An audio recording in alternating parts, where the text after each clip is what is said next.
Hallo Freunde, heute haben wir eine ungewöhnliche Geschichte. Wir werden über einen grandiosen Betrug sprechen, bei dem Hunderte von 1000 Menschen ihre Ersparnisse verloren haben.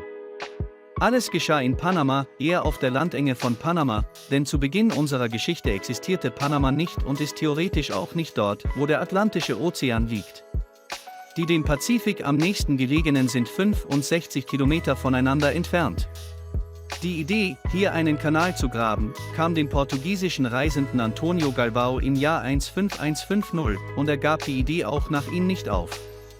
Das ist für viele begeisterte Unternehmer kein Wunder, denn die Reise rund um die Südspitze Amerikas war nicht nur lang, sondern auch gefährlich. Das Problem ist, dass die Landenge von Panama zu Kolumbien gehörte.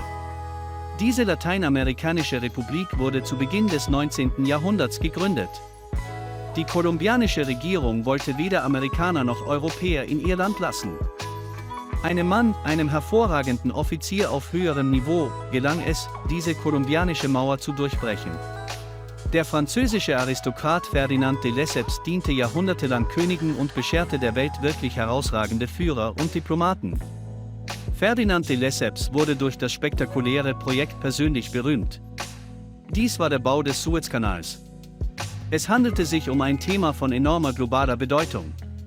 Nicht um Afrika zu umschwimmen, sondern über den Kanal ins Rote Meer und direkt in den Indischen Ozean. Darüber hinaus war es ein unglaublich profitables Geschäft, Teil der Transformation der Welt des Fortschritts, des Triumphs der europäischen Wissenschaft und Technologie über die Macht des Menschen über die Natur. Der 168 Kilometer lange Suezkanal wurde bereits 5 Jahre nach seiner Eröffnung profitabel, eine selbst nach heutigen Maßstäben beispiellose Leistung. Im Jahr 18175 begeisterte sich der Aristokrat für die neue Idee des Panama-Kanals. Der kolumbianische Kongress konnte eine solche Person nicht ablehnen. Im Jahr 18178 berief Lesseps ein internationales geografisches Treffen in Paris ein, bei dem verschiedene Projekte zur Schaffung eines Kanals besprochen wurden. Die Aufgabe war nicht einfach. Der Suezkanal wurde auf einem flachen, tischähnlichen Gelände ausgegraben, während der Isthmus von Panama ein Dschungel aus unwegsamem Gelände, Sümpfen, felsigen Hügeln und turbulenten Flüssen ist, die sich entlang der gesamten Route plätschern und nach einigen Regenfällen über die Ufer treten. Das heißt, einen unterirdischen Tunnel zu schaffen. Andere glaubten, dass es notwendig sei, eine Eisenbahn zu bauen und Schiffe an Land von Meer zu transportieren. Das realistischste Projekt war der Bau eines Kanals mit mehreren Schleusen. Allerdings protestierte der Sepp bald selbst gegen die Wissenschaftler. Es ist notwendig, einen Kanal auf Meereshöhe zu bauen, genau wie Suez. Diese Idee fand keine Anhänger unter Geographen, Ingenieuren und schon gar nicht unter Finanziers, aber die Autorität der Sepsis setzte sich durch. Und so wurde beschlossen, einen Kanal auf Meereshöhe zu graben und die Sümpfe trockenzulegen. Die Pressemedien auf der ganzen Welt bewarben die Werberoute durch den Wald, die durch die Bauzone des zukünftigen Kanals führt. Infolgedessen wurde bekannt gegeben, dass der Bau 12 Jahre dauern und 600 Millionen Goldfranken erfordern würde. Nach dieser Kampagne war es eine Kleinigkeit, eine allgemeine interozeanische Kanalaktiengesellschaft zu gründen, deren Mitglied jeder werden konnte. Und 600.000 Aktien für jeweils 1000 Goldfranken zu verkaufen. Sein Ruf und der Gesamterfolg eines ähnlichen Unternehmens in Ägypten reichten aus, um die Aktien und Anleihen des Unternehmens in Frankreich und den Nachbarländern wie warme Semmeln zu verkaufen, und es wurde schnell klar, dass die Dschungel Mittelamerikas wenig Ähnlichkeit mit den idyllischen Wüsten des Landes hat Nahosten. In dem sumpfigen Gebiet gab es Schwärme von Mücken, die Malaria und Gelbfieber verbreiteten, die Meerarbeiter. 1000 Jahre lang traten Flüsse über die Ufer, zerstörten Gebäude und Mechanismen in einem feuchten Klima, in den Bergen funktionierten Maschinen nicht mehr. Müller musste einen Graben mit einer Tiefe von 55 m und einer Breite von 90 m ausheben, aber die Naturgewalten machten im Vergleich zum Hauptgraben Platz für den fantastischen, unglaublichen Diebstahl der Menschen, die an den finanziellen Hebeln dieses Epos standen. Einer von ihnen hieß Cornelius Hertz, er begann bescheiden als medizinischer Betrüger in den Vereinigten Staaten. Hertz behandelte alle Erkrankungen ausschließlich mit Stromfolgen. Es ist nicht schwer vorherzusagen, auch ohne die Einzelheiten zu kennen, Cornelius Hertz floh bald nach Europa, weil er in seiner Heimat auf der Fahndungsliste stand, allerdings nahm Hertz viel mit, was daran zu erkennen ist, dass er begann, politische Persönlichkeiten zu unterstützen, einschließlich des künftigen Premierministers. Das Clemens drehte, er spendete Geld für Wahlkämpfe in seiner Zeitung. Cornelius Hertz spielte fast von Anfang an eine der zentralen Rollen. Bei der Verteilung der Finanzströme für den Bau des Panamakanals wird deutlich, dass Ferdinand den Hund nicht störte, als ihm ein flotter Schauspieler zugeteilt wurde, schließlich wurde er vom Premierminister selbst empfohlen, zusammen mit einem schurkischen Schauspieler, dann arbeiteten andere wie er daran, einen einfach bezaubernden Diebstahl während des Baus des Panamakanals zu organisieren. Für einige Einträge in der Liste. Es war möglich, Millionär zu werden. Den Unterlagen und dem Selbstkostenpreis zufolge wurden mindestens 3 Kanäle gegraben. Darüber hinaus wurden die Löhne der Arbeiter ständig gekürzt.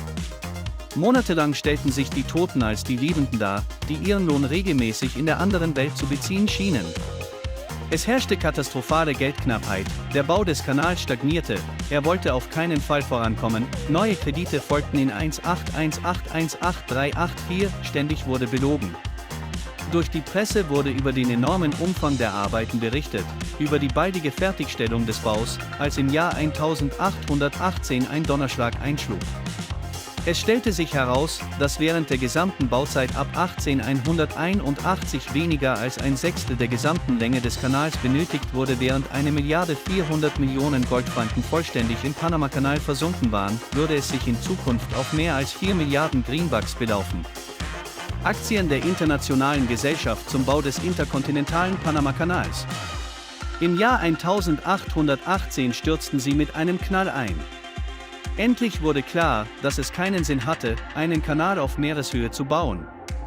Lesseps wandte sich an den Ingenieur des Eiffelturms, der gerade den Bau seines berühmten Turms beendete, und bat den Architekten, ein Projekt für einen Kanal mit Schleusen auszuarbeiten, genau das, was er zunächst ablehnte. Eiffel bereitete das Projekt vor und berechnete, wie viel Geld benötigt wurde. Es stellte sich heraus, dass zusätzlich 1.600.000.000 Goldfranken benötigt wurden. Der listige Schauspieler hat einen neuen Spendenbetrug gestartet, indem er Beamte und Abgeordnete bestoch. Aber er schaffte es nicht. 04.02.18.189 ordnete das Pariser Tribunal die Schließung des internationalen Unternehmens für den Bau des interkontinentalen Panamakanals an. Damit machte er die letzten Hoffnungen von 700.000 Einlegern und Anlegern zunichte. Die Liquidationskommission stellte fest, dass das Unternehmen insgesamt 1.335.000.000 Franken ausgegeben hatte. Nur 612 Millionen wurden direkt für den Bau des Panamakanals ausgegeben, den Rest des Geldes plünderten die Finanzmanager des Projekts, um die großen Printmedien zu bestechen, um Beamte und Stellvertreter zu bestechen, die Insolvenz vertuschten das Projekt. Der Skandal brach in großem Stil aus. Es war ein finanzieller und politischer Skandal. Dies führte zu einer politischen Krise und dem Sturz der Regierung. In Frankreich wurden gegen 510 Abgeordnete Korruptionsvorwürfe erhoben, die Regierung trat zurück. Bisher waren die Betrüger unterschiedlich, einige gingen ins Gefängnis, andere flohen als Schauspieler ins gastfreundliche Großbritannien. Der Aufruhr hielt noch einige Jahre an, das Tribunal sprach nicht nur die offensichtlichen Finanzbetrüger, sondern auch Ferdinand, aber auch Sepsis, seinen Sohn Charles und sogar Ingenieur Eiffel für schuldig. Es kam zu einer Amnestie und der Nationalheld Ingenieur Eiffel wurde begnadigt. Es stellte sich als absolut unmöglich heraus, Ferdinand zu bestrafen, aber die Sepsis geriet in völligen Wahnsinn und alle Aktionäre wurden freigelassen. Bei den meisten handelte es sich um normale Menschen, die nicht die Absicht hatten, ihre Ersparnisse in das gescheiterte Projekt der US-Regierung, den Panamakanal, zu investieren. Sie berücksichtigte alle Fehler ihrer Vorgänger 4. Im Zusammenhang mit dem Bauverlauf im Jahr 1903 trug der Panamakanal zur Entstehung des neuen Staates Panama bei. Sie kontrollierten die Vereinigten Staaten bis 1919. Anschließend wurde es an die Regierung von Panama übertragen. War das nicht eine schlechte Hilfe für die einst arme Bananenrepublik?